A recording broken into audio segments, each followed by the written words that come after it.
Hello বন্ধুরা, কিভাবে সহজ পদ্ধতিতে মুড়ি ভাজা হয় সেটা আপনাদের দেখাবো। এই যে এক বাটি চাল আমি হাঁড়িতে ঢেলে দেব, দিয়ে এখানে 1 চামচ লবণ জল দিব, দিয়ে এইভাবে কিছুক্ষণ নাড়াচাড়া করবো চালটা। যখন নাড়াচাড়া করে সুন্দর ভাজা হয়ে যাবে 5-7 মিনিট পরে, তখন এই চালটা আমরা এখানে বালুর হাঁড়ি গরম করা আছে ওই পাত্রে আমরা ঢেলে দেব।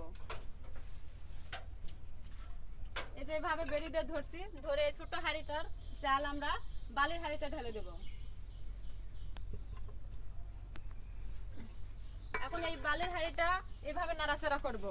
নাড়াচাড়া করার পর এখানে দেখেন এই যে এখানে কুঞ্চি আছে, সিনোটের ঝাঁঝর আছে, এই ঝাঁঝরের পাত্রে আবার এই বালির হাঁড়িটা ঢেলে দিতে হবে। ঢেলে দিয়ে এভাবে নাড়াচাড়া করলে আমরা 2 মিনিটের ভিতর মুড়ি, সুন্দর মুড়ি পেয়ে যাব। এভাবে আমাদের শর্টকাটে মুড়ি ভাজা হয়ে গেল এবং মুড়িটা অনেক সুস্বাদু, খেতেও ভালো।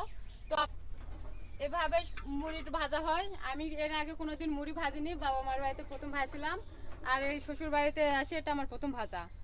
তো মূলত আপনাদের শেয়ার করার জন্য এটা দেখানো ভিডিওটা। তো আপনারা সাথে থাকবেন এবং কমেন্টে জানাই দেবেন যে কেমন হয়েছে ভিডিও। Tata, bye bye.